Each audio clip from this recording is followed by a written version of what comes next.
The Sterling Room was the kind of restaurant where billionaires dined and careers ended with a single complaint, and tonight the staff whispered in fear because Evelyn Cross was coming. The CEO, whose displeasure had destroyed lives with nothing more than a phone call. But when Clara Mitchell was assigned to her table, nobody knew the quiet waitress had once worked in financial compliance, that she could recognize the patterns hidden in billing systems, and when a single flag appeared on her screen during Evelyn's dinner, Clara had to choose between deleting it like everyone expected or standing up to the most powerful woman in the city, because sometimes the most dangerous person in the room isn't the one with all the power. It's the one who refuses to be afraid of it. Just before we get back to it, I'd love to know where you're watching from today, and if you're enjoying these stories, make sure you're subscribed. The kitchen doors swung open, releasing a burst of heat and the clatter of plates, but the conversation among the wait staff stopped cold. Someone had just said her name, Evelyn Cross. Clara Mitchell wiped down a wine glass, pretending not to listen, but the tension in the room was impossible to ignore. The other servers huddled near the reservation podium, their voices dropping to urgent whispers. "She's coming tonight," Marcus, one of the senior waiters, said. He'd been working at the Sterling Room for 12 years, longer than anyone else. 7 o'clock reservation. Private dining room. "Who got assigned?" someone asked. Marcus shook his head. "Nobody's volunteered yet." Clara glanced up from her station. She'd heard stories about Evelyn Cross since her first day at the restaurant 3 months ago. The billionaire CEO who could end careers with a phone call. The woman who'd gotten an entire catering company shut down because the appetizers arrived 6 minutes late. The investor whose displeasure had cost people their livelihoods. "What happened last time she was here?" Clara asked. The room went quiet. Marcus exchanged looks with another server, a woman named Beth who'd been there almost as long. "Last time," Beth said slowly, she sent back a bottle of wine because the temperature was half a degree off. The sommelier tried to explain it was within acceptable range. She had him fired before dessert arrived. "The restaurant fought it," Marcus added. "Try to keep him on." She threatened to pull her company's corporate account. "They do $250,000 in business here every year." He was gone by morning. Clara set down glass. "That's insane." "That's Evelyn Cross," Beth said. "She doesn't just complain. She destroys. There's a chef in Boston who can't get hired anywhere decent because she told people he gave her food poisoning. Health inspectors found nothing wrong, but it didn't matter. Her word was enough." The restaurant manager, Gerald, emerged from his office. His face was pale, and he carried himself like a man walking to his own execution. He'd been on the phone for the last 20 minutes, and everyone knew who he'd been talking to. "Listen up," Gerald said, his voice tight. "Miss Cross will be here in 40 minutes. This is a high-profile investor dinner. Everything needs to be perfect. And I mean perfect. Timing, presentation, temperature, everything." "Who's taking the table?" Marcus asked. Gerald's eyes swept the room. The senior servers suddenly found reasons to look elsewhere. One checked his watch. Another pretended to study the reservation book. "Clara," Gerald said. Her stomach dropped. "Me? You're capable. You've handled difficult tables before." "Gerald, I've been here 3 months. There are people with years more experience who are all conveniently busy with other sections tonight," Gerald interrupted. His tone made it clear this wasn't a discussion. "You'll be fine. Just follow protocol. Be invisible. Anticipate needs before she voices them. And whatever you do, don't give her a reason to notice you." Clara wanted to argue, but the fear in Gerald's eyes stopped her. This wasn't just about keeping a customer happy. This was about survival. 40 minutes later, Clara stood in the private dining room, checking the table settings for the 3rd time. The silverware gleamed under soft lighting. Wine glasses caught the light like crystal sculptures. Everything was positioned exactly according to the Sterling Room's exacting standards. The door opened, and the temperature in the room seemed to drop. Evelyn Cross entered like royalty, inspecting a newly conquered territory. She was tall, with sharp features and dark hair pulled back so tightly it looked painful. Her black suit probably cost more than Clara made in 6 months. But it wasn't her appearance that commanded attention. It was the way she moved, the way she looked at everything as if calculating its worth and finding it barely acceptable. Behind her came four men in expensive suits, all middle-aged, all carrying the quiet confidence of wealth. But next to Evelyn, they looked like nervous students hoping not to disappoint their professor. "Miss Cross." Gerald appeared at Clara's elbow, his smile bright and desperate. "Welcome back to the Sterling Room. We're honored to host your dinner this evening." Evelyn didn't acknowledge him. Her eyes swept the room, pausing on each detail: the flowers, the lighting, the table setting. Finally, she looked at Gerald. "The temperature is too warm," she said. Her voice was cold, precise. "Adjust it. Now." "Of course, right away." Gerald practically ran from the room. Evelyn took her seat at the head of the table, and the investors arranged themselves around her like satellites orbiting a planet. Clara approached with water, her hands steady despite her racing heart. "Good evening. May I start you with?" "We'll need wine immediately," Evelyn interrupted, not looking at her. "The 2015 Chateau Margaux. Decant it properly, not the rushed job you typically do for tables that don't matter." "Yes, ma'am." Clara turned to leave, but Evelyn's voice stopped her. "And the menu descriptions on your system are wrong. The sea base is listed as Mediterranean preparation. It's actually prepared Provençal style. Fix it before someone embarrassed themselves trying to explain it to me." One of the investors, a heavy-set man with graying temples, cleared his throat. "Evelyn, I was thinking about the Portland acquisition." "Not yet, Richard," Evelyn said, her attention still on her phone. "We'll discuss business after I've established that this restaurant can handle basic competence." Richard fell silent. The other investors exchanged glances but said nothing. Clara returned with the wine, decanted and perfect. She poured a small amount for Evelyn to taste, her movements practiced and smooth. Evelyn lifted the glass, swirled it once, and took a sip. She set it down without comment, which Clara had learned was the closest thing to approval Evelyn Cross offered. "We're ready to order," Evelyn announced, though Clara hadn't asked. "I'll have the Dover sole. Confirm with the kitchen that it's the North Sea sole, not the farm garbage. Vegetables steamed, no butter, no oil. If there's so much as a drop of fat on that plate, someone will regret it." Clara wrote quickly, then turned to the investors. They ordered nervously, glancing at Evelyn between selections as if seeking permission. When Clara returned to the service station to enter the orders, she noticed something odd on her screen. As she input Evelyn's meal, an automatic tag appeared in the billing system, a small notation she recognized from her previous job. Clara had worked in compliance for a financial services firm before it collapsed 2 years ago.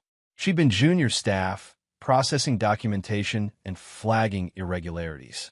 The company had imploded after an investigation revealed systematic fraud, and everyone lost their jobs. Clara had spent 18 months struggling to find work before landing at the Sterling Room. But she remembered the systems. She remembered the tags.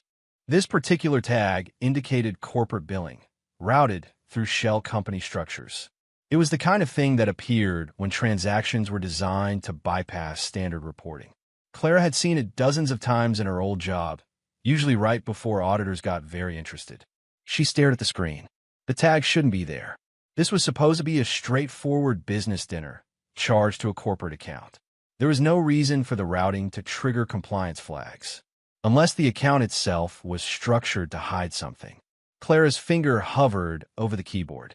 She could override it. It would take 10 seconds, and no one would ever know. The dinner would proceed normally. Evelyn would leave satisfied, and Clara would keep her job. But she'd seen where ignored flags led. She'd watched her entire former company crumble because people had overridden warnings just like this one. Problem. Clara jumped. Gerald stood behind her, his expression anxious. "No, just, there's an automatic corporate billing tag.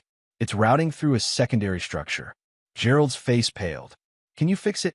"I can't override it without authorization. It's built into the system to prevent."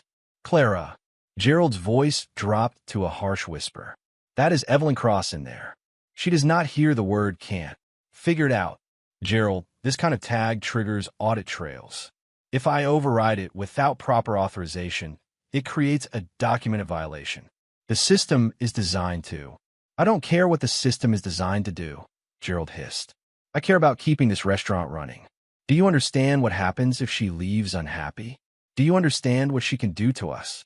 Clara looked at the screen, then back at Gerald. I understand. But I also understand what happens when compliance flags get ignored. I've lived through it. She turned back to her terminal and finalized the order without touching the flag. The tag remained bright and unmistakable in the billing code. Gerald stared at her, disbelief and fury warring in his expression. Then he turned and walked away without another word. The dinner proceeded smoothly for the next hour. Clara moved through her duties with mechanical precision, refilling water glasses, clearing plates, responding to requests with quiet efficiency. At the table, Evelyn dominated the conversation, dissecting business proposals with surgical precision while the investors try to keep pace. The Portland facility is underperforming, Evelyn said, cutting into her soul. We'll restructure or sell within the quarter. Richard, I want the analysis on my desk Monday morning. Of course, but the union contracts are not my concern, Evelyn interrupted. Make it work, or I'll find someone who can. Richard nodded, his face carefully blank. Clara brought dessert menus, setting them down silently. Evelyn didn't glance at hers. We won't be having dessert, she announced. Bring the bill. Clara returned to her terminal, her heart pounding. The bill generated automatically, the flag tag still present, now incorporated into the final total. She printed it, placed it in the leather portfolio, and carried it to the table. Evelyn opened it, her eyes scanning the itemized charges. Then she stopped. Her expression didn't change, but something shifted in the air. The investors sensed it too, their conversations trailing off into uncomfortable silence. What? Evelyn said slowly, her voice dropping to something dangerous. Is this? She jabbed a finger at a line item on the bill. Clara stepped closer, though every instinct screamed at her to run. That's the corporate billing charge, ma'am. It's automatically generated based on the account routing. I can read what it says. Evelyn's voice rose. What I want to know is why it's there. This dinner is supposed to be billed to my company's standard corporate account. This line item suggests secondary routing. Yes, ma'am. The system flagged the account structure and generated the charge automatically. It's designed to. I don't care what it's designed to do. Evelyn stood abruptly, her chair scraping against the floor. The sound echoed in the suddenly silent room. This is incompetence. This is amateur hour nonsense that should never appear on a bill presented to me. The investors sat frozen, their faces carefully neutral. But Clara saw their eyes flicking between Evelyn and the bill, saw the calculations happening behind their polite masks. Fix it, Evelyn demanded. Remove this charge immediately. Clara forced herself to stay calm. I'm sorry, ma'am, but I can't remove it. The charge was generated automatically based on the account coding. It requires authorization to override. Then get authorization. The system doesn't allow manual overrides for flag transactions. It's built that way to prevent. Are you telling me no? Evelyn's voice was ice. Are you actually standing here, telling me that you refuse to fix your own mistake? It's not a mistake, ma'am. Clara kept her voice steady, professional. The charge appears because your account is routed through structures that trigger reporting requirements. Even if I wanted to remove it, the system won't allow it without creating an audit trail. The room fell absolutely silent. One of the investors, a thin man with wire-rimmed glasses, leaned forward slightly, his attention suddenly sharp. Another exchanged a quick glance with Richard. They'd heard what Clara said. They understood the implications. Evelyn's face flushed with fury. Do you have any idea who I am? Do you understand what I can do to you? To this restaurant? I will have you fired. I will make sure you never work in this industry again. I will personally ensure that every establishment in this city knows your name and why you should never be employed. I understand you're upset, ma'am, but the billing system. Give me a manager. Now. Clara nodded and walked calmly from the room, though her legs felt weak. She found Gerald in the hallway, already pale. He'd clearly heard the shouting. She wants to speak with you, Clara said quietly. Gerald closed his eyes briefly, gathering himself, then walked toward the private dining room like a condemned man. Clara followed at a distance, hovering near the doorway. Gerald. Evelyn's voice carried into the hallway. Your waitress has decided that customer service is optional. Fix this billing error immediately, or I'll make one phone call that ends this restaurant's relationship with every corporate client you have. Gerald's voice was placating, desperate. Miss Cross, I apologize for any confusion. Let me look at this, and I'm sure we can. He stopped. Clara knew he was looking at the bill, seeing the same flag she'd seen. This charge, Gerald said slowly, is automatically generated. It's part of our compliance system. I don't have the authority to override it without. Without what? Evelyn demanded. Without triggering an audit trail that gets reported to financial oversight, Gerald finished, his voice barely audible. The silence that followed was suffocating. Are you telling me, Evelyn said, each word precisely enunciated, that this restaurant's billing system is designed to flag legitimate corporate accounts as suspicious? Not suspicious, ma'am. Just structured in a way that requires documentation. Richard stood up carefully. Evelyn, perhaps we should. Sit down, Richard. Evelyn's eyes never left Gerald. I want this fixed. I want this charge removed. I want an apology. And I want that waitress fired before I leave this building. Gerald opened his mouth, but no words came out. Clara could see him calculating, weighing years of careful relationship building against the reality of what the bill represented. I can't override the system, Gerald finally said. Even if I wanted to, the tag is automatic. It's built into our financial software specifically to create documentation. If I bypass it manually, it generates a report that goes directly to our corporate office and, depending on the amount, potentially to regulators. The investor with wire-rimmed glasses stood slowly. Evelyn, I think I should be going. I have an early meeting tomorrow. Sit down, Thomas. But Thomas was already gathering his coat. I'll be in touch next week. He nodded to the others and left quickly, his footsteps echoing down the hallway. Evelyn turned back to Gerald, her face a mask of controlled rage. You're making a very serious mistake. I'm following the law, Miss Cross. The law, Evelyn repeated, her voice dripping with contempt. She turned to the remaining investors. Gentlemen, it seems we've been subjected to treatment more appropriate for criminals than valued customers. I suggest we take our business elsewhere. She swept from the room, the investors hurrying after her. As they passed Clara in the hallway, she heard Richard mutter to another man. Did you hear what that flag was for? Shell company routing. Why would her account trigger that? They disappeared through the restaurant's main entrance, leaving silence in their wake. Gerald turned to Clara. His face was ashen, his hands shaking. Do you understand what you've done? He asked quietly. I processed the bill according to the system requirements. You embarrassed the most powerful woman in this city. You made her look suspicious in front of her investors. She'll destroy this restaurant. She'll destroy all of us. Clara met his eyes. The flag was already there, Gerald. I didn't create it. The system did because the account structure triggered automatic compliance protocols. All I did was refuse to hide it. That's not how she'll see it. Maybe not, Clara agreed. But it's the truth. Gerald walked away without responding, his shoulders slumped in defeat. Clara returned to the now empty, private dining room. The table was a mess of half-finished drinks and crumpled napkins. She began clearing plates, her movements automatic. But her mind was elsewhere, replaying the moment she'd seen that flag appear on her screen.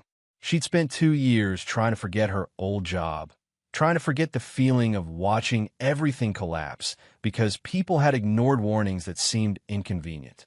She'd sworn she wouldn't be part of that again, even if it cost her everything. The restaurant closed an hour later. Clara finished her sit-a-work in silence, while the other servers gave her a wide berth, as if disaster might be contagious. Marcus approached as she was counting her tips. That was brave, he said quietly. Or stupid. I'm not sure which. Maybe both, Clara replied. She'll come after you. You know that, right? Evelyn Cross doesn't forget. Clara nodded. She didn't know, but she also knew what happened when people looked the other way because it was easier. She'd lived in that wreckage once before. She wouldn't do it again. As Clara walked to her car that night, her phone buzzed.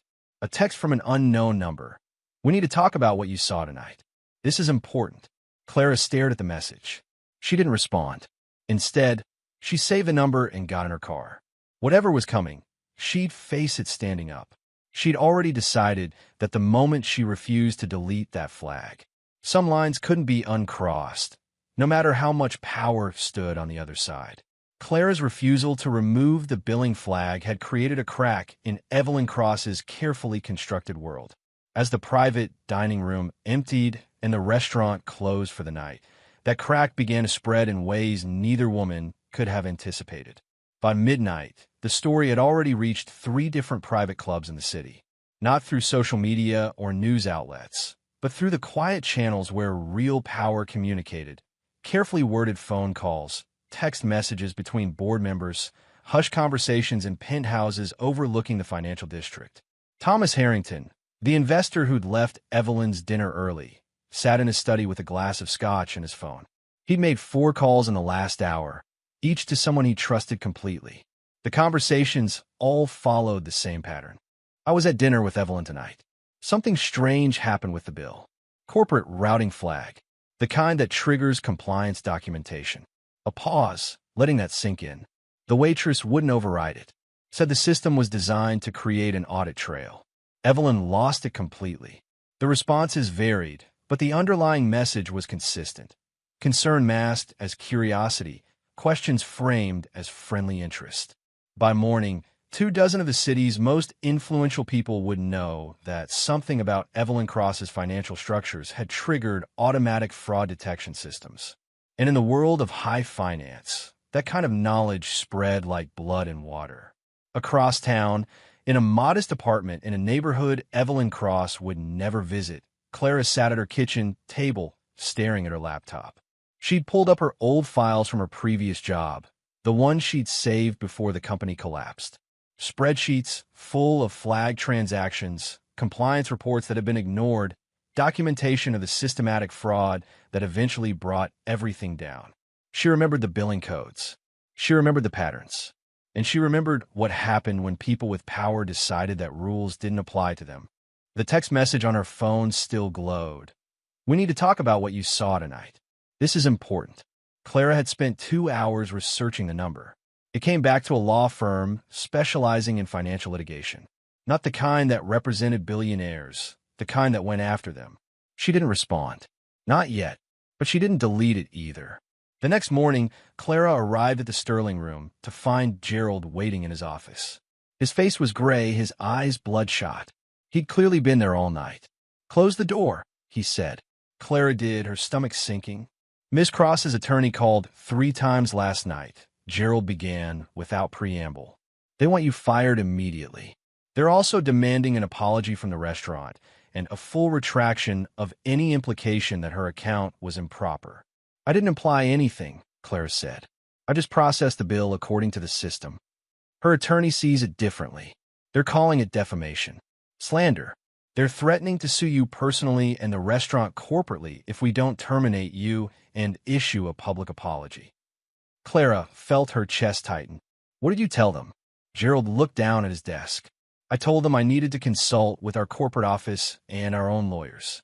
I bought us 24 hours, maybe less." He looked up at her, his expression tortured. "Clara, I don't want to fire you. You do what you thought was right. But this restaurant is my life. The owners are terrified. If Evelyn pulls her corporate account and convinces others to follow, we're looking at losing 30% of our revenue. We won't survive that. So you're going to fire me?" "I don't know yet. Our lawyers are reviewing the billing system documentation. They're trying to determine if you actually had the authority to override that flag or if you were following protocol." He rubbed his face. "But I need you to understand what's at stake here. This isn't just about one bad night. Evelyn Cross doesn't fight fair. She fights to destroy." Clara stood. "I understand. Is there anything else? Don't talk to anyone about this. No media, no social media, nothing. If this becomes a public story, it gets exponentially worse for everyone." Clara nodded and left his office. The other servers were already setting up for lunch service, but the atmosphere was different.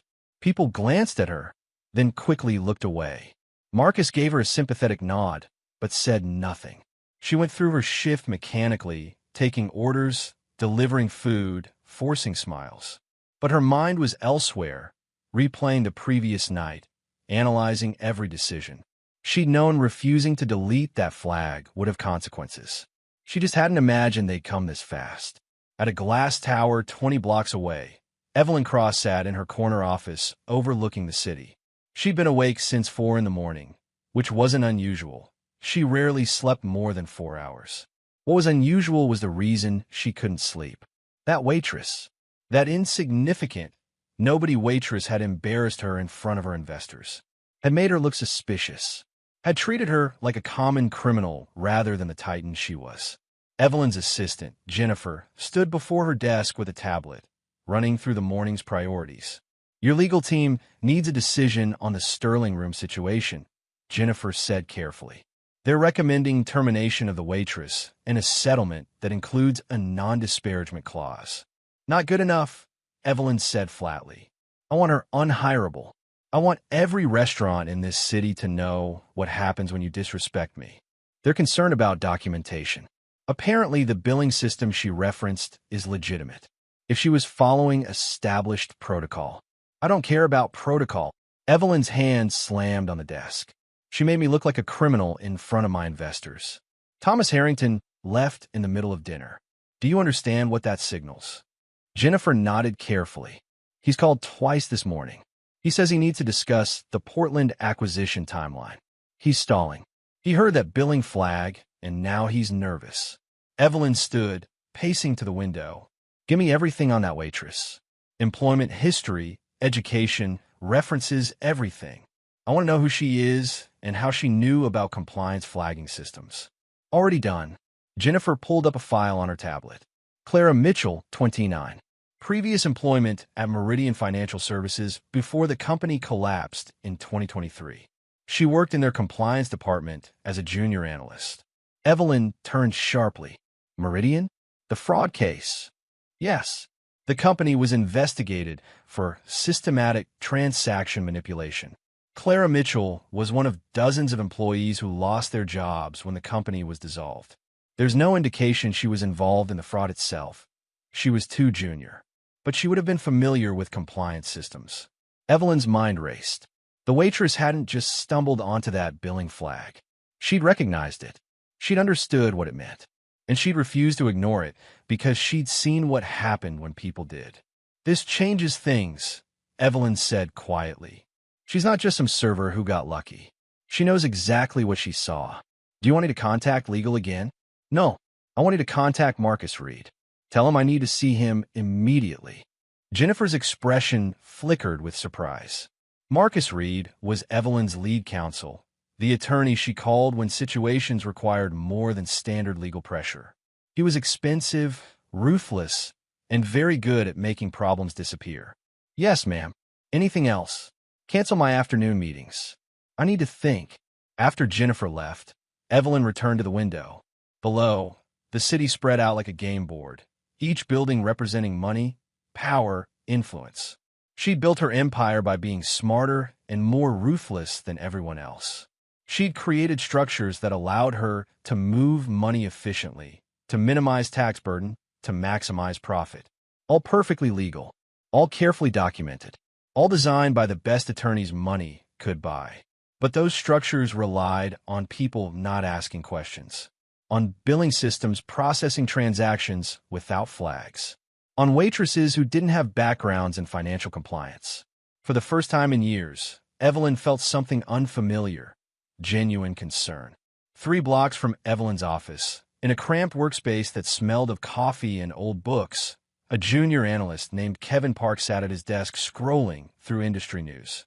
He worked for a mid-sized compliance consulting firm, the kind that helped companies navigate regulatory requirements without the prestige or pay of the big names. Kevin had heard about the Sterling Room incident from his roommate, who worked as a bartender and had friends in the restaurant scene. The story had seemed unremarkable at first, just another tale of a difficult customer and an unfortunate confrontation. But then his roommate had mentioned the billing flag, corporate routing through secondary structures, automatic compliance documentation. Kevin pulled up his archives from 2 years ago, back when he'd been an intern helping with the Meridian financial investigation.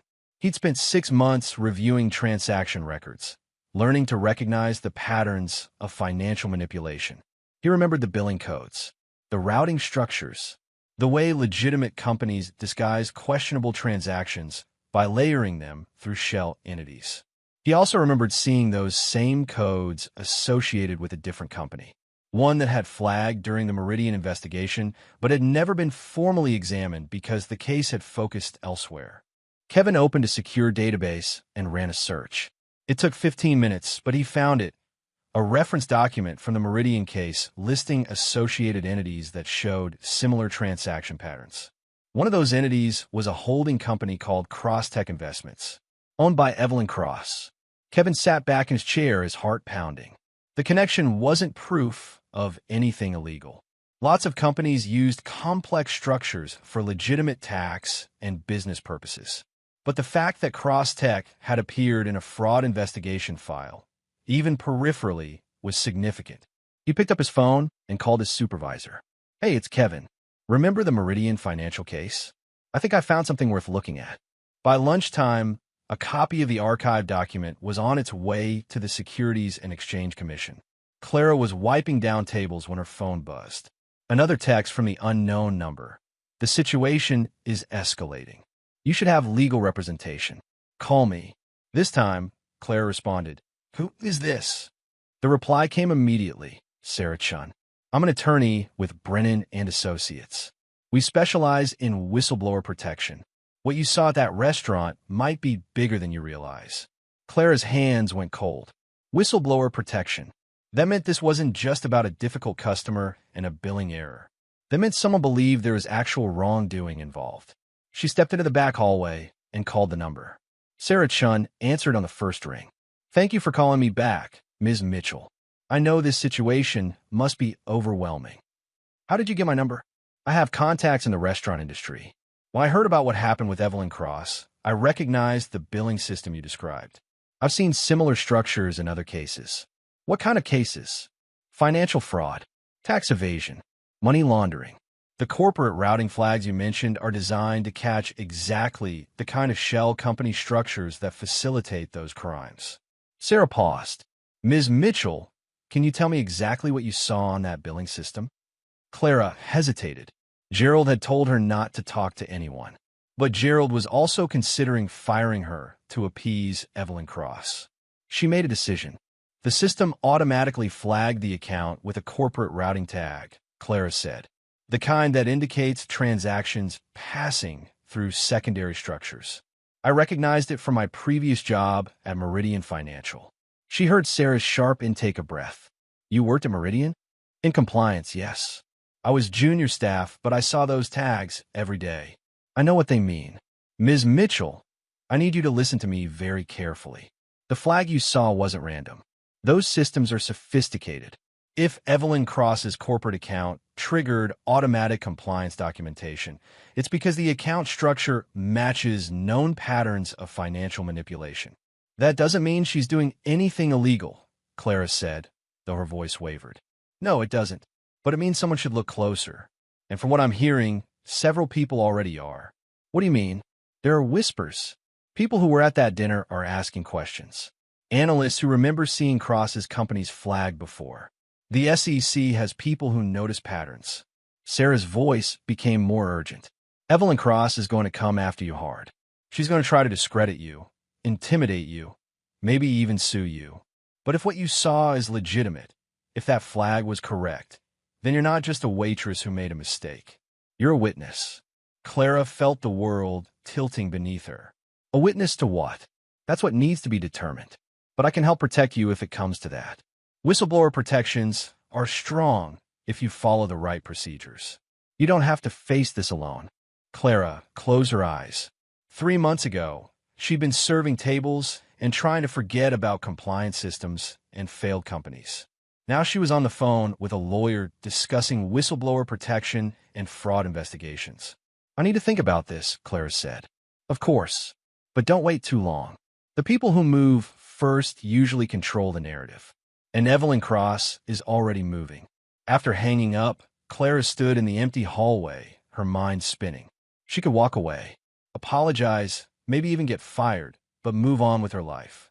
Find another restaurant, another job, forget this ever happened. But she'd tried forgetting once before after Meridian. She tried pretending she hadn't seen what she'd seen, tried convincing herself it wasn't her responsibility. And it had eaten at her for 2 years. Whatever happened next, she wouldn't be able to forget this. The question was whether she'd face it honestly or spend the rest of her life wondering if she'd been complicit in something wrong. Clara returned to the dining room and finished her shift. That evening, she opened her laptop and began documenting everything she remembered from that night. The exact wording on the billing flag, the specific code she'd seen, the way the system had processed the charge. If Sarah Chan was right, someone would eventually ask for this information. And Clara intended to have answers ready. At Evelyn Cross's office, Marcus Reed sat across from her desk reviewing documents. He was 60, gray-haired, and had the predatory calm of someone who'd spent decades destroying people in courtrooms. "The situation is manageable," he said, setting down the papers. "But it requires a specific approach. We can't simply threaten her into silence. Not if she actually understands compliance systems. She'll know her rights." "Then what do you suggest?" Evelyn asked. "We overwhelm her. Personal lawsuit for defamation. Threaten her with court costs she can't afford. Make it clear that fighting will destroy her financially. Most people fold under that kind of pressure. And if she doesn't fold," Marcus hesitated, "then we have a problem. Because if she talks to the right people, if she explains what she saw in detail, it could trigger a formal investigation. The SEC pays attention to patterns, especially involving high-profile individuals." "I haven't done anything illegal," Evelyn said flatly. "I'm not suggesting you have. But complex corporate structures always look suspicious to investigators, even when they're perfectly legal. The appearance of impropriety can be just as damaging as actual impropriety, especially in your position." Evelyn stood and walked to the window again. "I want her gone, Marcus. I want her reputation destroyed. I want her to understand what happens when you challenge me. That could be arranged. But I need to ask you a direct question, Evelyn. Is there anything in your corporate structures that could be problematic if examined by regulators?" "Everything I do is reviewed by attorneys and accountants," Evelyn said. "It's all documented and legal." "That's not what I asked." Evelyn turned to face him. "There's nothing that will survive examination. My structures are complex, but they're legitimate. Anyone who looks will find exactly what they're supposed to find." Marcus nodded slowly. "Then we proceed.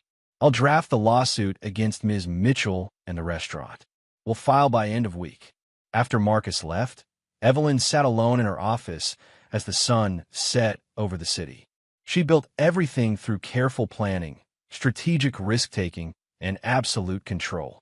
She didn't allow variables. She didn't allow uncertainty. But now there was a waitress who understood compliance systems. There were investors asking quiet questions. There were patterns being noticed by people who made their living finding patterns. For the first time in her career, Evelyn Cross couldn't see all the pieces on the board, and that terrified her more than she would ever admit. The next morning, Clara received a certified letter at her apartment. Inside was a formal notice of intent to file a civil lawsuit for defamation, seeking $2 million in damages. The letter detailed how Clara's false and malicious statements about Evelyn Cross's financial accounts had damaged her reputation and business relationships. It demanded a public apology and retraction, along with a signed affidavit stating she had acted inappropriately in refusing to override the billing system. Clara read it 3 times, her hands shaking. Then she picked up her phone and called Sarah Chun. "I got the lawsuit notice," Clara said when the attorney answered. "I was expecting that. Don't panic. It's an intimidation tactic. It's working. I don't have $2 million. I don't have $2,000. They don't expect to collect. They expect you to fold, to apologize, sign whatever they want, and disappear." Sarah's voice became firm. "The question is, are you going to let them win?" Clara thought about Meridian Financial, about the compliance reports that had been ignored, about the people who'd lost everything because others had looked away. She thought about that billing flag on her screen, clear and unmistakable, designed specifically to catch what Evelyn Cross was doing. "No," Clara said quietly. "I'm not going to let them win." "Good. Then we need to meet in person. Today if possible. Because if we're doing this, we're going to do it right." Clara agreed to meet at Sarah's office that afternoon. After hanging up, she sat on her couch staring at the lawsuit notice. She just declared war on one of the most powerful women in the city. A woman who destroyed careers with a phone call. A woman who had unlimited resources and no concept of mercy. Clara had a compliance background, a lawyer she'd just met, and a memory of a billing flag that might mean everything or might mean nothing. But she also had something Evelyn Cross had lost years ago, the willingness to stand by the truth even when it cost everything. That evening, as Clara prepared for her meeting with Sarah Chun, a sealed report landed on a desk at the Securities and Exchange Commission. The analyst who received it was named Jennifer Wade, a 15-year veteran who'd built her reputation on finding patterns others missed. Jennifer opened a report and began reading about cross-tech investments, shell company structures, and a billing flag that had appeared at a restaurant during a private dinner. She read for 20 minutes, cross-referencing details against old case files. Then she picked up her phone and called her supervisor. "I think we need to reopen the Meridian-related inquiries," Jennifer said. "I'm seeing connections that were missed the first time." "How strong are the connections?" Jennifer looked at the report again, at the billing codes and routing structures that match patterns from 3 previous investigations. "Strong enough to justify a formal inquiry. Someone's been hiding money in plain sight, and I think I know who." As the sun set on another day, 3 separate forces were moving toward collision. Evelyn Cross believed she could intimidate her way out of trouble. Clara Mitchell was preparing to fight back with truth as her only weapon. And somewhere in a federal building, investigators were opening files that had been closed too soon. The past was refusing to stay buried, and everyone involved was about to discover that some secrets have a weight of their own, one that eventually crushes everything built on top of them. Clara sat in Sarah Chen's office and signed her first formal statement as a potential witness in what might become a federal investigation. Her hand trembled slightly as she wrote her name, knowing that this signature changed everything. There was no going back now. The line had been crossed. Whatever happened next would reshape every life it touched. And somewhere in her glass tower, Evelyn Cross stood at her window, staring at the city below, unaware that the ground beneath her empire had already begun to shift. Clara's formal statement as a potential witness had set something irreversible in motion. Within 48 hours of signing that document in Sarah Chen's office, the carefully constructed walls around Evelyn Cross's empire began showing cracks that no amount of money or intimidation could repair. The news broke on a Wednesday morning, buried in the business section of the financial press. SEC freezes subsidiary account in routine compliance review. The article was brief, carefully worded to avoid suggesting wrongdoing, but anyone who understood how these things worked knew what it meant. The Securities and Exchange Commission didn't freeze accounts for routine reasons. They froze accounts when they found something worth investigating. The subsidiary in question was Crosstech Investments, one of dozens of corporate entities in Evelyn Cross's business empire. To casual observers, it looked like a minor administrative matter. But to the people who moved in Evelyn's circles, it was a signal fire. At Crosstech Industries headquarters, panic spread like a virus. Senior executives gathered in emergency meetings, their voices low and urgent. The company's chief financial officer, a man named David Preston, stood before a whiteboard covered in diagrams of corporate structures and fund flows, trying to explain to increasingly nervous board members why a frozen account shouldn't concern them. "It's a single subsidiary," David said, his voice steady despite the sweat on his forehead. "We have proper documentation for every transaction. This is likely just a procedural review triggered by updated reporting thresholds." "It happens." "Does Evelyn know?" asked Margaret Foster, the longest-serving board member and one of the few people who occasionally questioned Evelyn's decisions. "She's been informed." "And what did she say?" David hesitated. "She said to cooperate fully with any inquiries and to continue business as usual." Business as usual. Margaret's laugh was bitter. When the SEC freezes an account, there is no business as usual. There's before the freeze and after the freeze. And everything after is damage control. She wasn't wrong. By noon, 3 major investors had called requesting meetings to discuss portfolio strategy.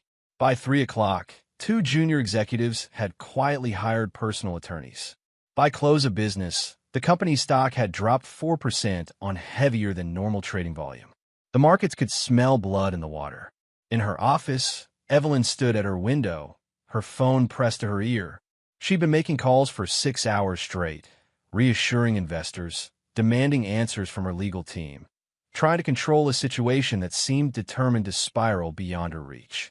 "I want to know exactly who triggered this investigation," she said to Marcus Reed, her voice cold with fury. Someone provided information to the SEC. Someone pointed them toward Crosstech specifically. "We're looking into it," Marcus replied. "But Evelyn, you need to understand what's happening here. The SEC doesn't move on rumors. They move on documentation. Someone gave them something concrete. The waitress? Possibly. Or someone who heard about the restaurant incident and started asking questions. Or someone from inside your own organization. The point is, they have enough to justify freezing assets. That means they believe there's a legitimate concern about fund movement or dissipation of evidence." Evelyn's jaw clenched. "Everything I've done is legal. The structures were designed by the best attorneys in the country. There's nothing for them to find. Then we have nothing to worry about," Marcus said, though his tone suggested otherwise. "But I need you to prepare for the possibility that this becomes public in a bigger way. The financial press has already picked up the story. If it spreads to mainstream media, the narrative becomes harder to control." After hanging up, Evelyn turned from the window and swept her arm across her desk, sending papers, pens, and a crystal award crashing to the floor. The sound was satisfying, but it did nothing to ease the rage burning in her chest. That waitress, that insignificant nobody who should have been invisible, she'd done this. She'd seen one billing flag, and instead of ignoring it like any sensible person would have, she'd made it a crusade. Evelyn's assistant, Jennifer, appeared in the doorway, her expression carefully neutral despite the mess on the floor. "Miss Cross, there's someone here to see you. He says it's urgent. I'm not taking meetings. He says his name is Philip Donnelly. He worked for you 3 years ago." Evelyn's blood went cold. Philip Donnelly had been her director of financial operations until she'd fired him for asking too many questions about certain transactions.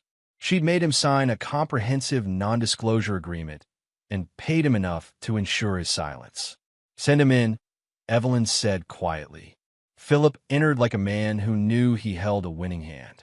He was in his 40s, still professional in appearance, but there was something different about him now, a confidence that came from having nothing left to lose.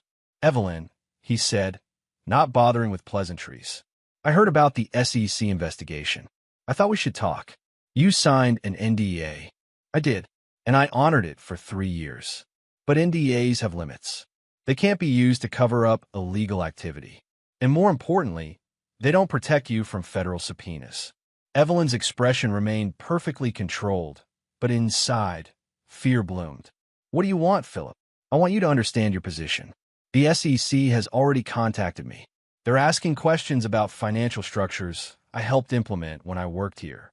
Structures that, at the time, you assured me were completely legitimate. They were legitimate. Were they?" Philip pulled out his phone and held it up. "I kept copies, Evelyn. Emails, memos, transaction records. Everything you told me to destroy, I saved. Not because I planned to use them, but because I wanted insurance in case you ever try to blame me for your decisions. You're violating your NDA. Swim. I'll be in federal custody providing testimony by the time your lawyers draft the paperwork." Philip's voice hardened. "You built an empire on making people afraid of you. But here's what you never understood. Eventually, people get more afraid of prison than they are of you. And when that happens, all your power means nothing. What do you want?" Evelyn repeated, her voice barely above a whisper. "Nothing. I'm not here to negotiate. I'm here to tell you that I'm cooperating with federal investigators. I'm providing documentation of every questionable transaction I was involved with during my employment. And I'm testifying under oath about conversations where you explicitly instructed me to structure deals in ways that would avoid regulatory scrutiny. That's not illegal. Tax efficiency is... Tax efficiency is one thing. What we did was something else. You know it, I know it, and soon a jury will know it. Philip turned toward the door, then paused. You should have left that waitress alone, Evelyn. She saw one flag. She reported what she saw. That should have been the end of it. But you had to destroy her. You had to make an example. And in doing that, you made people like me realize that we had a choice. Keep being afraid of you, or start being afraid of what happens if we stay silent. He left without another word. Evelyn stood frozen, her mind racing through scenarios and consequences. Philip's testimony would be devastating. He'd been present for discussions that, without context, could look damning. With the right prosecutor spinning the narrative, legitimate business practices could be reframed as criminal conspiracy. She picked up her phone and dialed Marcus Reed again. "We have a problem," she said when he answered.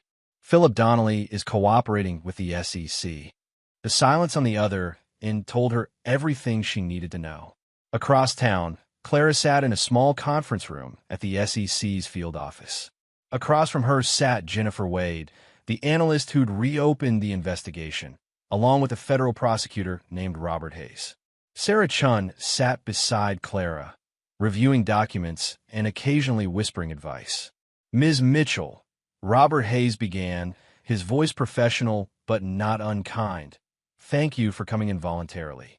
As we discussed, you're not under investigation.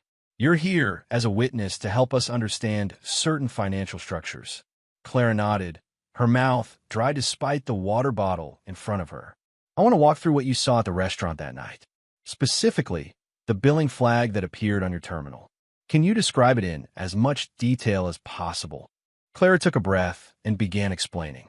She described the automatic tag, the corporate routing notification, the specific codes that had triggered her recognition. She explained her background at Meridian Financial, her experience with compliance systems, and why she'd understood immediately that the flag wasn't random. Jennifer Wade took notes, occasionally asking clarifying questions. Her expertise was obvious. She knew exactly which details mattered and which were peripheral. "The routing structure you described," Jennifer said, pulling up a document on her laptop. "Does this look familiar?" Clara leaned forward, studying the screen. It showed a complex diagram of corporate entities, funds flowing between them in carefully orchestrated patterns. And there, highlighted in yellow, were the same codes she'd seen on the restaurant billing system. "Yes," Clara said. "That's exactly it. The tag appears when transactions route through shell companies designed to obscure the actual source or destination of funds. And you're certain the system wasn't malfunctioning? That the flag was accurate? The system was working exactly as designed. Those flags are built into the software specifically to catch these patterns. They can't be accidentally triggered. The account structure has to match specific criteria that indicate potential regulatory violations." Robert Hayes exchanged a glance with Jennifer Wade. "Ms. Mitchell, what I'm about to tell you is confidential. You cannot share this information with anyone outside this room, including friends or family. Do you understand?" Clara nodded. "We've connected your billing flag to at least 3 separate shell entities controlled by Evelyn Cross. Those entities have been used to reroute funds in ways that appear designed to avoid reporting thresholds. We're talking about millions of dollars moved through structures that serve no legitimate business purpose except to obscure the money trail." Clara felt her stomach drop. "So it wasn't just one dinner charge. The whole system was flagged." "Correct. Your refusal to override that flag created documentation that we were able to trace backward through the corporate structure. Without that documentation, we might never have noticed the pattern." Robert leaned forward. "Ms. Mitchell, I need you to understand what this means. Your testimony isn't just helpful. It may be essential to our case. You're the person who first identified the flag. You're the person who refused to make it disappear. That makes you a critical witness. But I didn't investigate anything. I just processed a bill. You processed a bill correctly, despite enormous pressure to do otherwise. That takes courage, and it creates a paper trail that investigators can follow." He paused. I also need you to understand the implications. When this becomes public, and it will become public, your name will be associated with this case. Evelyn Cross has significant resources and a reputation for destroying people who cross her. We can offer some protections, but we can't guarantee your life won't be disrupted. Sarah Chun spoke up, which is why we need to discuss whistleblower protections formally. Clara isn't just a witness. She reported suspected financial impropriety despite personal and professional risk. That qualifies her for legal protections and potentially for compensation if the government recovers funds. Agreed, Roberts said. We'll start that paperwork today. The meeting continued for another 2 hours.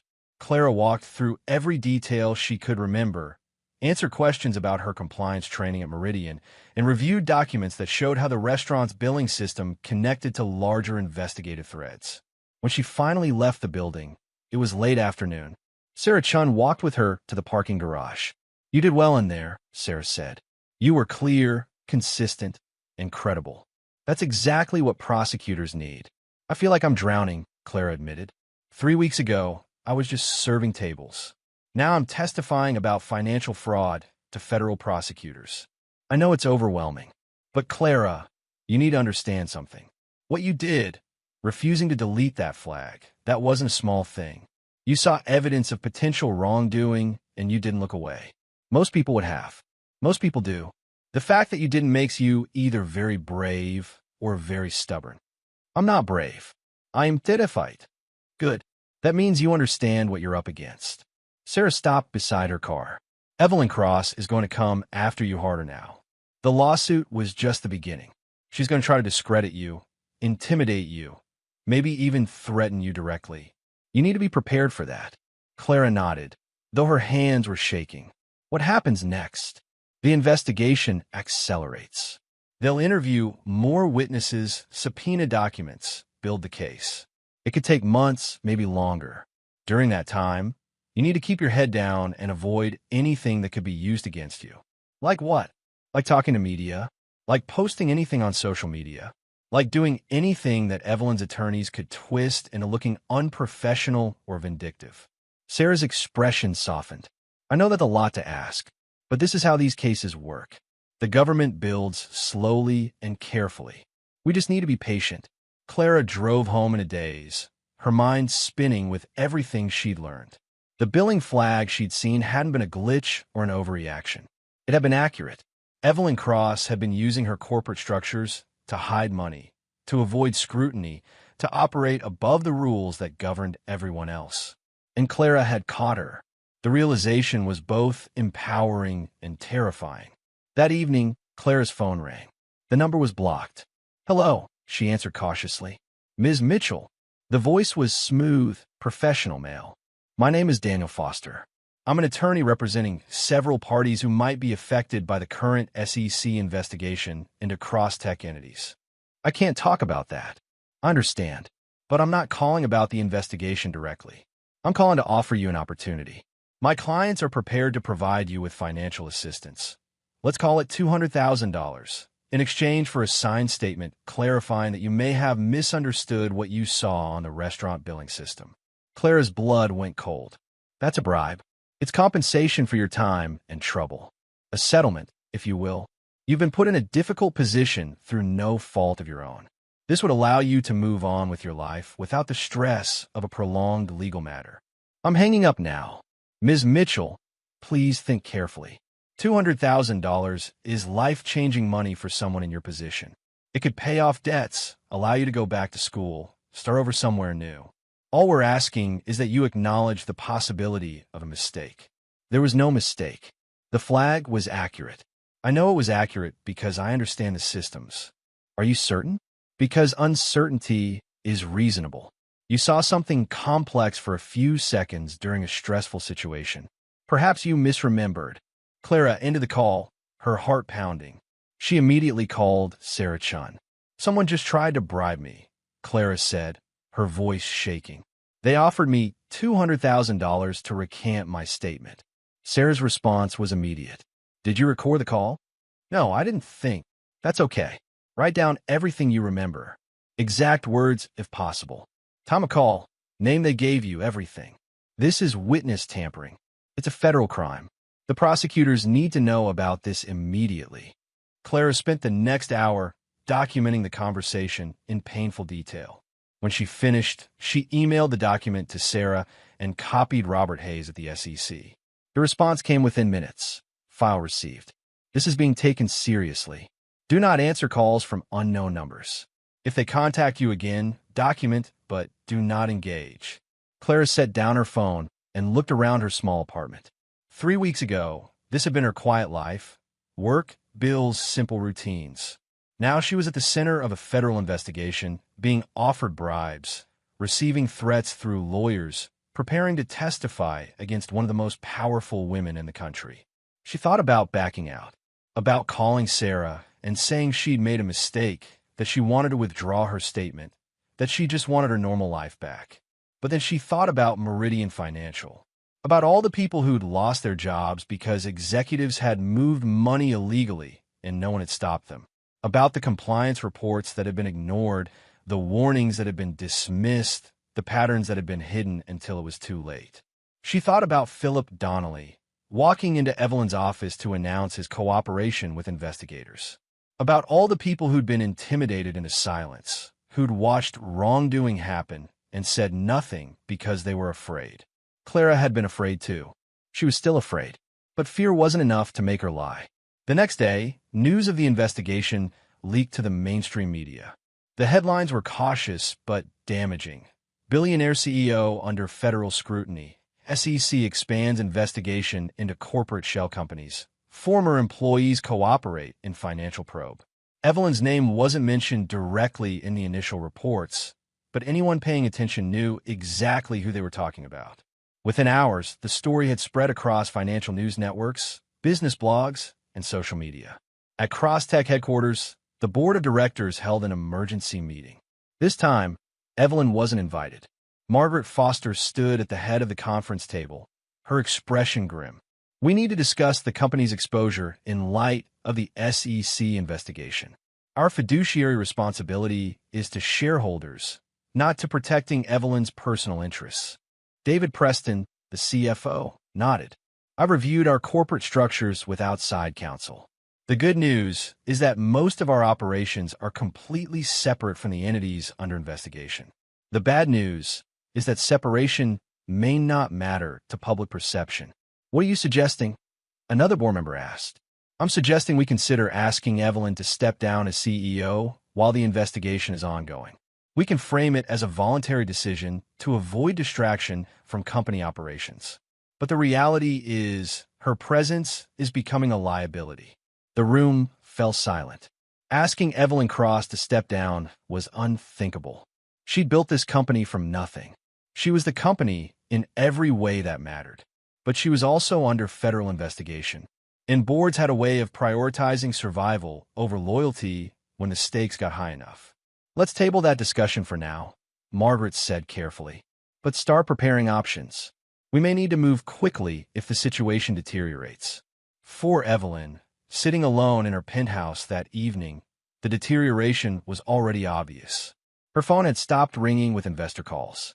Meetings were being postponed indefinitely. Board members were suddenly unavailable. Even Jennifer, her loyal assistant for 8 years, had seemed nervous that morning. Evelyn had spent her entire adult life building an empire based on fear and respect. She'd never allowed weakness, never tolerated failure, never accepted anything less than absolute control. But control was an illusion. She just never realized it before. The empire she'd built wasn't held together by her strength. It was held together by everyone's belief in her strength. And that belief, once cracked, was impossible to repair. A waitress had cracked it, a nobody with a background in compliance who'd refused to look away from one billing flag. One small act of defiance had exposed the foundation, and now everything built on top of it was beginning to crumble. Evelyn stood at her window, looking out at the city she'd once dominated. Somewhere down there, Clara Mitchell was probably terrified, probably wondering if she'd made a terrible mistake. But she'd stood her ground.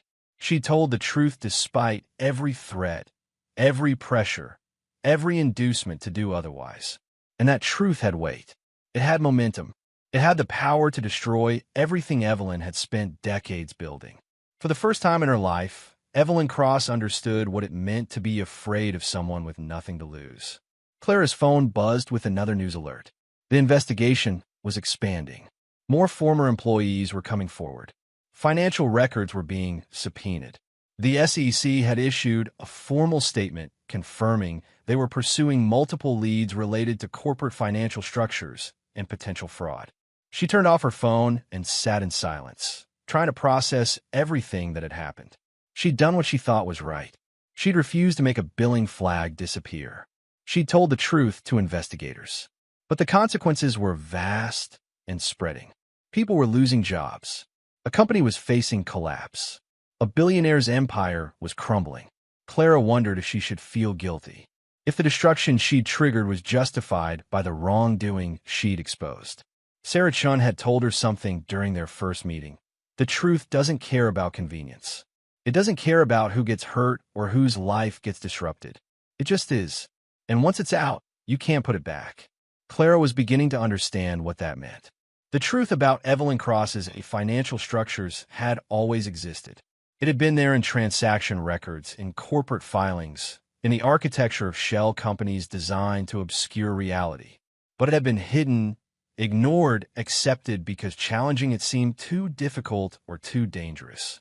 Until one waitress refused to delete a billing flag. Now the truth was loose. And like water finding every crack in a dam, it was spreading into every corner of Evelyn's empire, exposing what had always been there, but never acknowledged. Clara didn't know if she was brave or foolish.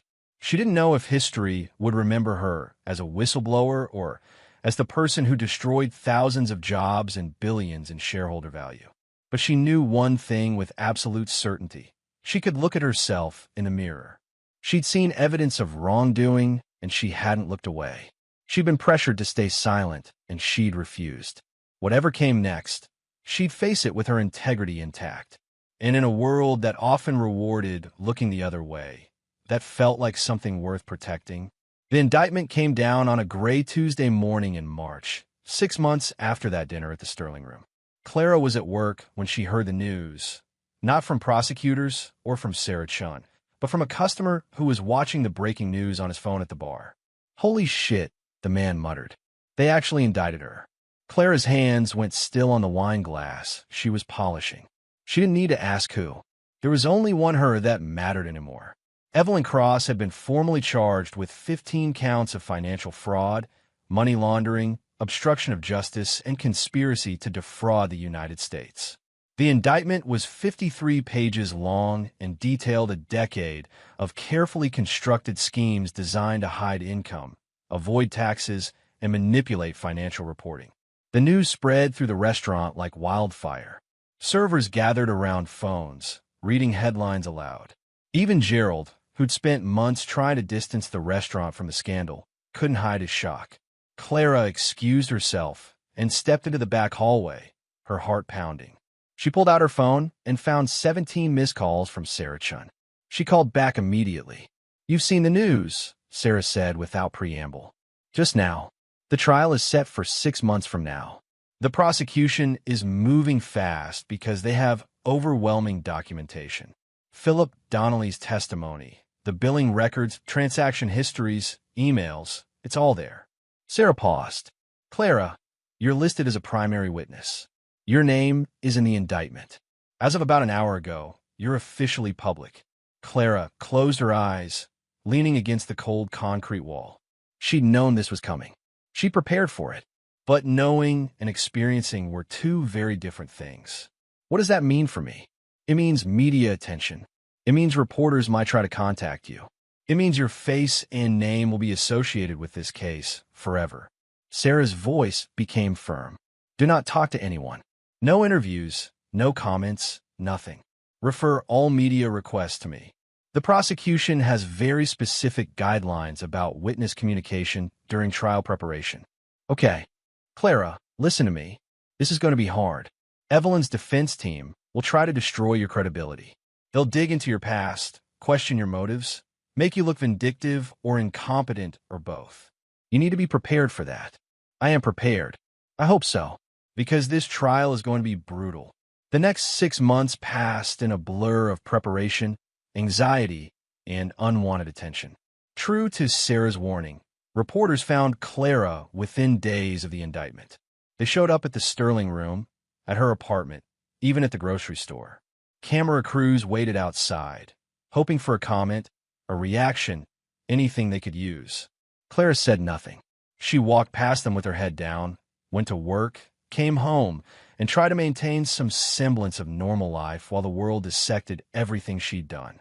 The media coverage was relentless. News outlets ran profiles on both women. Evelyn, the fallen billionaire who'd built an empire on fear and manipulation. Clara, the whistleblower waitress who'd brought it all down with one refused deletion. Some stories painted Clara as heroic. Others questioned her motives, suggested she'd acted out of spite or ambition, implied she'd manufactured the crisis for attention. Clara stopped reading the news. It didn't matter what strangers thought. What mattered was the truth, and she knew what that was. The prosecution team met with her regularly, walking through her testimony over and over until she could recite every detail in her sleep. Robert Hayes, the federal prosecutor leading the case, was methodical and patient, anticipating every angle the defense might use. "They're going to say you misunderstood the billing system," he told her during one preparation session. "They're going to suggest you were inexperienced, that you saw something suspicious because you wanted to see it, not because it was actually there." "But the flag was real," Clara said. "The system generated it automatically based on the account structure." "I know, and we have documentation proving that. But juries don't always understand technical details. They understand stories. And Evelyn's attorneys are excellent storytellers." Robert leaned forward. "Your strength as a witness is your consistency and your expertise. You worked in compliance. You understand these systems. You recognize the pattern because you'd seen it before. That's our narrative. Don't let them shake you from it." Clara nodded, committing the advice to memory. Evelyn, meanwhile, had assembled the most expensive legal team money could buy. Her lead attorney was a woman named Patricia Lawson, famous for winning impossible cases through sheer aggression and brilliance. Patricia was 62, with silver hair and the kind of courtroom presence that made witnesses reconsider their certainty. She'd already filed dozens of pre-trial motions, challenging evidence, questioning witnesses, demanding dismissals. Every motion was denied, but that wasn't really the point. The point was to create doubt, to bog down the prosecution and procedure, to demonstrate that Evelyn wouldn't go down without a fight. The trial began on a Monday in September, almost exactly 1 year after that dinner at the Sterling room. The courthouse was surrounded by media trucks, protesters, and curious onlookers. Inside, the courtroom was packed with journalists, legal observers, and people who'd simply managed to get seats for what was being called the trial of the decade. Clara sat in the witness waiting room, her stomach churning with nerves. She wore a simple navy suit that Sarah had helped her pick out, professional but not expensive, approachable but not casual. Everything about her appearance had been carefully calibrated to present the right image. Honest, competent, credible. Through the closed door, she could hear muffled voices as the proceedings began. Opening arguments would take most of the day. Clara wasn't scheduled to testify until later in the week, but the prosecution had wanted her present from the beginning, to see how the trial unfolded, to understand the atmosphere she'd be walking into. Robert Hayes's opening argument was devastating. He laid out the case methodically, explaining how Evelyn had constructed an elaborate network of shell companies designed to hide income and avoid taxes. He showed transaction records, emails, testimony from cooperating witnesses. He painted a picture of systematic fraud spanning more than a decade. "This isn't a case about aggressive tax strategy," Robert told the jury. "This isn't about sophisticated business planning. This is about deliberate deception, about creating false records, destroying evidence, and intimidating anyone who questioned the scheme. And it all came to light because one person, a restaurant server with a background in financial compliance, saw a billing flag and refused to make it disappear." Patricia Lawson's opening was equally powerful, but took a completely different approach. She didn't deny that Evelyn's corporate structures were complex. Instead, She embraced that complexity, arguing it was perfectly legal and standard practice for high-net-worth individuals. Evelyn Cross is being prosecuted for being successful, Patricia told the jury, her voice ringing with conviction, for using the same tax strategies that every major corporation and wealthy individual uses. The prosecution wants you to believe that complexity equals criminality. But the tax code is complex. Corporate law is complex. And navigating that complexity legally is not a crime. It's smart business. She then turned her attention to Clara, though Clara wasn't yet in the courtroom. You're going to hear from a woman named Clara Mitchell. She's going to tell you she saw something suspicious on a computer screen. She's going to claim she recognized patterns of fraud. But what she won't tell you is that she was fired from her previous job at a company that collapsed due to mismanagement. She won't tell you that she had every reason to be hypersensitive to anything that looked irregular, even when it wasn't. She won't tell you that she may have seen what she wanted to see, a chance to be important, to be relevant, to transform from a waitress into a whistleblower. Clara, watching on the monitor in the witness room, felt her face burn. None of that was true. She hadn't been fired from Meridian. The entire company had been dissolved. She hadn't wanted to be important. She just wanted to do her job correctly. But Patricia's words planted seeds of doubt. That was the game. Not truth, but reasonable doubt. The trial proceeded with methodical precision. The prosecution called witness after witness.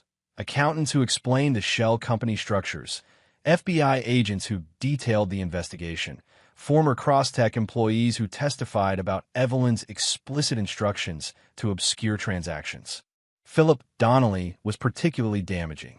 He spent 2 full days on the stand, walking the jury through internal emails, strategy meetings, and direct conversations where Evelyn had explained exactly how to route funds to avoid regulatory scrutiny. She told me the structures were legal. Philip testified, his voice steady. She said her attorneys had approved everything. But she also told me that the less documentation we created, the better.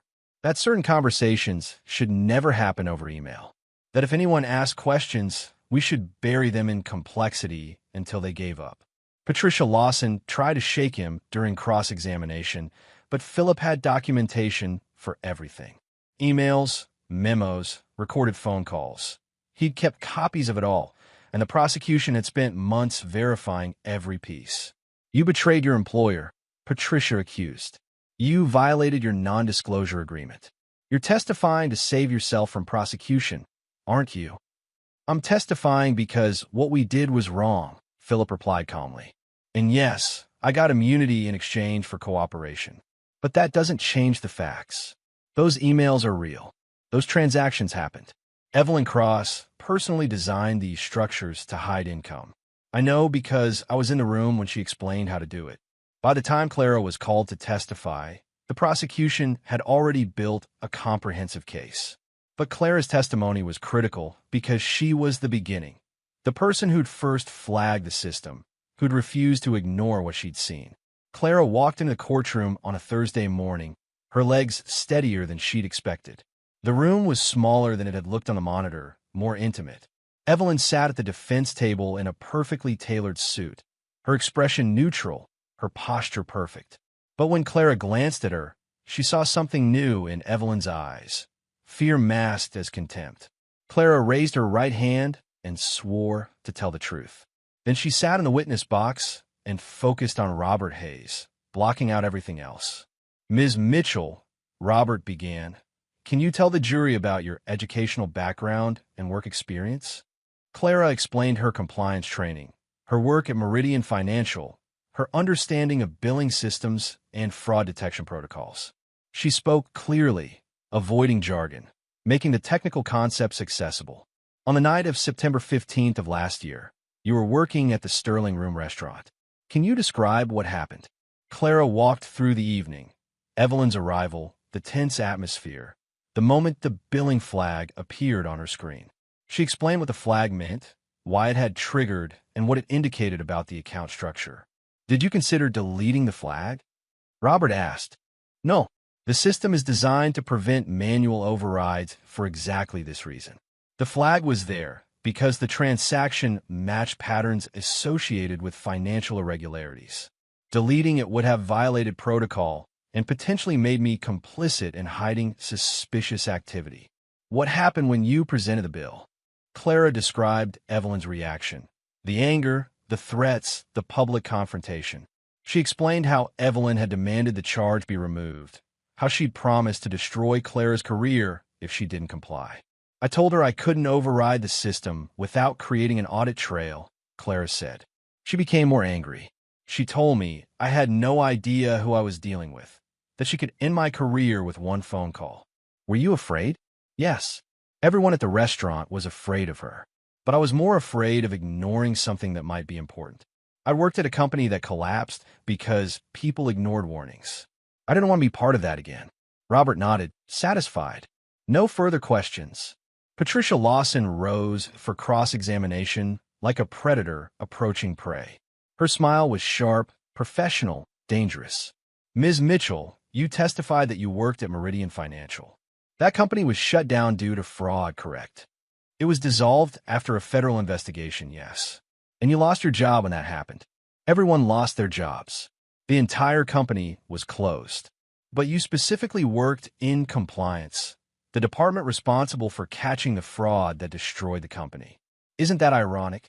Clara kept her voice steady. I was junior staff. I reported irregularities when I saw them. What senior management did with those reports wasn't within my control. So you reported irregularities at Meridian, and the company collapsed. Then you reported irregularities about my client, and you're trying to make her company collapse. Do you see a pattern, Ms. Mitchell? The pattern I see is people hiding financial misconduct until someone forces them to stop. Patricia's eyes narrowed. You're not a licensed accountant, are you? No. You're not a certified fraud examiner. No. You're not a financial analyst or an attorney. No. But I have training and experience. You're a waitress, Patricia interrupted. A waitress who saw something on a computer screen for a few seconds and decided you understood complex corporate tax structures better than my client's team of attorneys and accountants who've spent decades in this field. I understand billing flags, Clara said firmly. I know what they mean and why they trigger. The flag appeared because your client's account matched patterns associated with fraud. That's not my opinion. That's how the system works. Or perhaps the system malfunctioned. Perhaps you misread it. Perhaps you were so eager to find something wrong, to be important again after losing your job at Meridian, that you saw what you wanted to see. The billing flag was documented, Clara said, her voice rising slightly. The prosecution has screenshots, system logs, everything. It's not my interpretation. It's objective data. Patricia switched tactics. You've received quite a bit of attention since this case began, haven't you? Media coverage, interviews. I've declined all interview requests. But you're aware people are calling you a hero. A whistleblower who brought down a corrupt billionaire. That must feel gratifying after years of being, as you said, just junior staff. I didn't do this for attention. I did it because it was right. Right? Patricia repeated, her tone dripping with skepticism. Ms. Mitchell, isn't it true that you're seeking compensation as a whistleblower? That if my client is convicted, you stand to receive potentially millions of dollars? Sarah Chun had prepared Clara for this question. It was technically true that whistleblowers could receive compensation from recovered funds, but Clara hadn't initiated the case for that reason. I'm eligible for whistleblower protections under federal law, Clara said carefully. But I reported what I saw because it was the correct thing to do, not because of potential compensation. Patricia smiled coldly. How convenient that doing the right thing might also make you rich. Objection. Robert Hayes stood, argumentative and misleading. Sustained, the judge said. Ms. Lawson, move on. Patricia asked more questions, probing for inconsistencies, trying to shake Clara's confidence. But Clara had spent 6 months preparing. She knew her testimony inside and out. She didn't waver, didn't contradict herself, didn't get flustered. After 90 minutes, Patricia gave up. No further questions. Clara was excused. As she walked past the defense table, Evelyn's eyes met hers for just a moment. In that brief glance, Clara saw something that almost looked like respect. An acknowledgement that Clara had stood her ground, that she'd been tested and hadn't broken. Then it was gone, replaced by Evelyn's usual mask of cold superiority. The trial continued for 3 more weeks. Expert witnesses explained the financial structures in excruciating detail. Forensic accountants showed how money had moved through the shell companies. Former business partners testified about conversations where Evelyn had explicitly discussed avoiding regulatory oversight. Evelyn herself took the stand in her own defense, a calculated risk. She was polished, professional, unshakable. She explained every transaction as legitimate tax planning, every structure as standard practice, every decision as backed by legal counsel. "I built my company through hard work and smart strategy," Evelyn testified. "Everything I did was reviewed by attorneys and accountants. If mistakes were made, they were honest mistakes of interpretation, not criminal intent." But under Robert Hayes's cross-examination, cracks appeared. He produced email after email where Evelyn had instructed employees to destroy documents, to avoid written communication about certain transactions, to create false paper trails. "If everything was legal," Robert asked, "why did you order these documents destroyed?" Standard document retention policy. Except these emails specifically mentioned destroying records before potential audits. That's not document retention. That's obstruction. Evelyn's composure slipped for just a moment, a flash of anger, quickly controlled. But the jury saw it. Closing arguments were dramatic and exhausting. Robert Hayes methodically reviewed every piece of evidence, connecting dots, showing patterns, demonstrating beyond reasonable doubt that Evelyn had knowingly and deliberately committed fraud. Patricia Lawson countered with passion and fury, arguing that complexity wasn't criminality, that aggressive tax planning wasn't illegal, that the prosecution was criminalizing success because they couldn't understand it.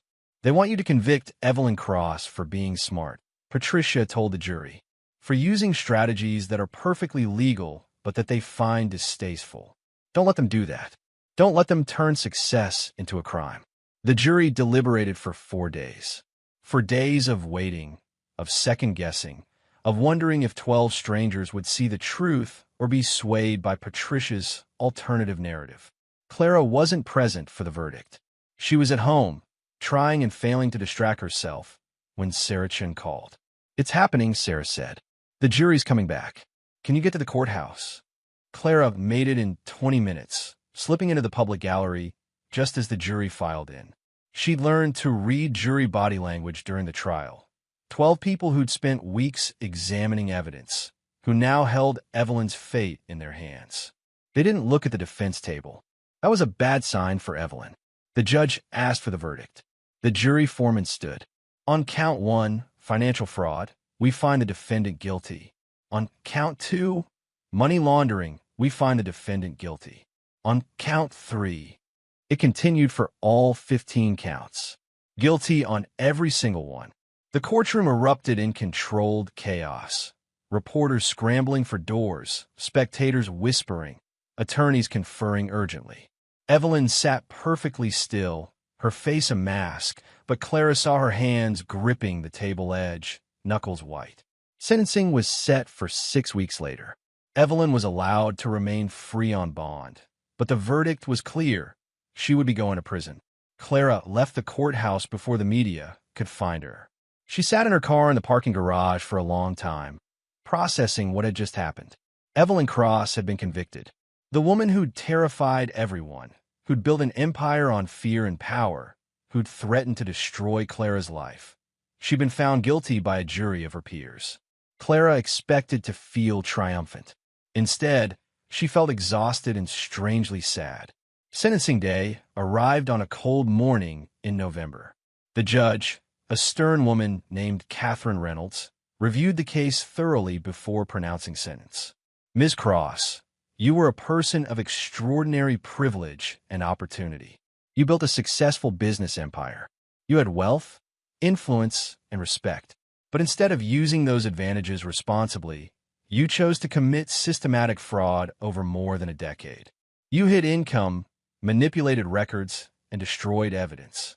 And when someone tried to expose your crimes, You attempted to destroy their life. Judge Reynolds paused, her expression severe. This court takes white-collar crime seriously. The harm you cause extends beyond tax evasion. You undermined faith in legitimate business practices. You intimidated employees into complicity. You used your power as a weapon against anyone who questioned you.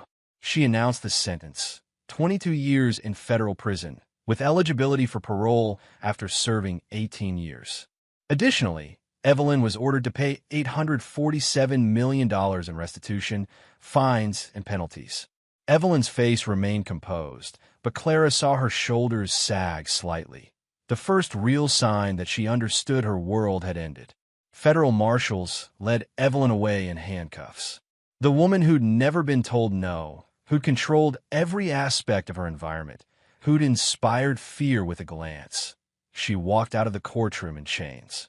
The aftermath unfolded over the following months. Crosstech Industries was restructured under new management. The board paid out settlements to victims who'd been harmed by Evelyn's schemes. Some executives faced their own criminal charges. The entire corporate structure was dismantled and rebuilt with proper oversight. Former employees who'd lost jobs or been intimidated began receiving restitution payments. People who'd been blacklisted found their careers restored. The restaurant that had nearly been destroyed by Evelyn's threats saw business actually improve, becoming famous as the place where the empire started crumbling. Clara received her whistleblower compensation, a percentage of the recovered funds. The amount was substantial, enough to change her life fundamentally. She could have retired, moved away, started over somewhere new where nobody knew her name. Instead, she used the money to go back to school. She enrolled in a forensic accounting program, determined to turn her accidental expertise into something formal and useful. If she was going to be known as the whistleblower who brought down a billionaire, she might as well become the expert everyone assumed she already was. She declined book deals, movie offers, and countless interview requests. She wasn't interested in being famous or celebrated. She'd done what needed to be done, and now she wanted to move on. The Sterling Room quietly changed management after Gerald retired, unable to handle the stress of the trial and media attention. The new owner, understanding the restaurant's unique history, kept a small framed photo behind the bar, not of Clara, but of the billing receipt with the flag that had started everything. A reminder that details matter, that systems exist for a reason, that sometimes the smallest acts of integrity have the largest consequences. Clara graduated with her forensic accounting degree 18 months after the trial ended. She took a job with a firm that specialized in investigating corporate fraud, working alongside the kinds of analysts who'd helped build the case against Evelyn. On her first day, her supervisor introduced her to the team. "This is Clara Mitchell," he said. "Some of you might recognize the name. She's the one who caught the Crosstech fraud before it was even an investigation." She saw a billing flag and refused to ignore it, even when one of the most powerful people in the country tried to destroy her for it.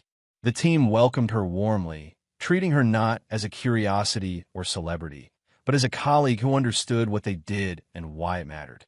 Clara settled into her new career, analyzing financial records, flagging suspicious patterns, helping build cases against people who believed they were above scrutiny.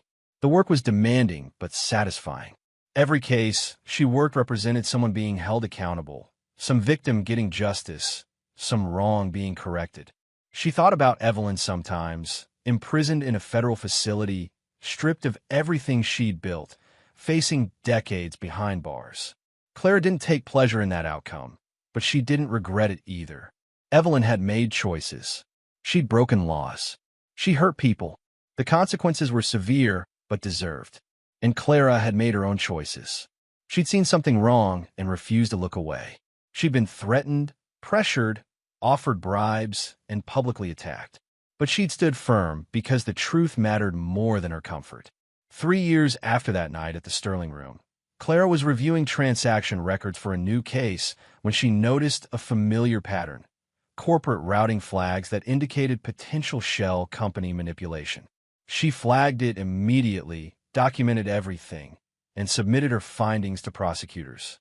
Another case was opened. Another investigation began. Another person with too much power would face accountability. Clara thought about how different her life had become. 3 years ago, she'd been a waitress trying to forget about compliance systems and failed companies.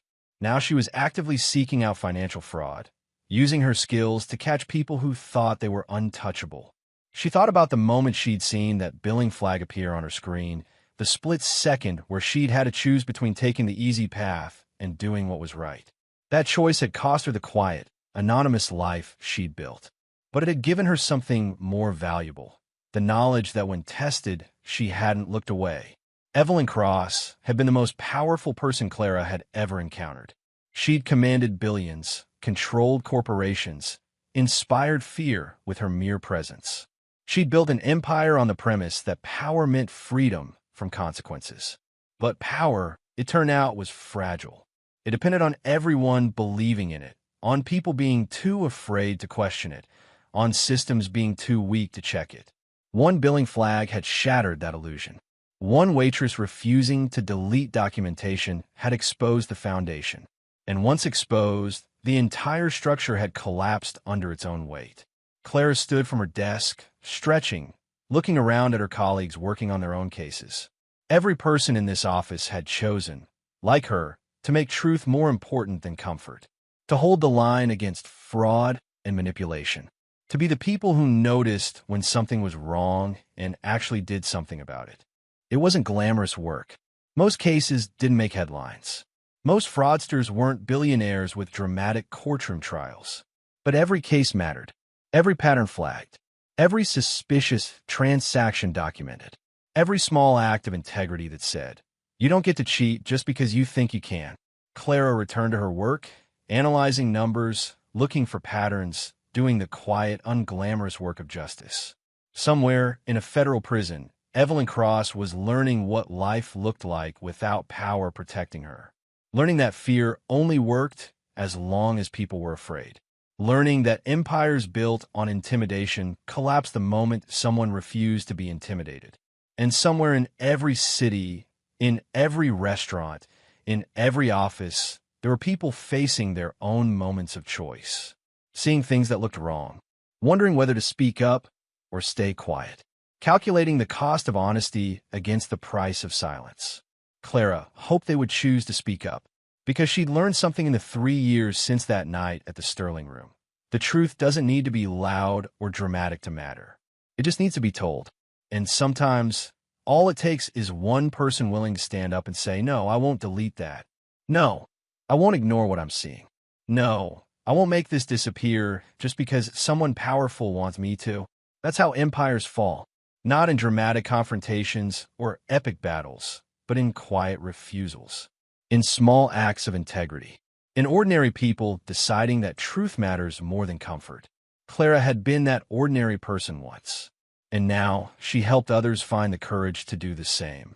The story that had started with a billing flag and a frightened waitress had become something larger, a reminder that power without accountability is temporary, that fear eventually fails, and that sometimes the most important thing a person can do is simply refuse to look away. That was enough. It would always be enough. When you see something wrong, will you have the courage to speak up even when it costs you everything? If you enjoyed this story of quiet integrity defeating unchecked power, like this video and subscribe for more stories that prove ordinary people can change the world.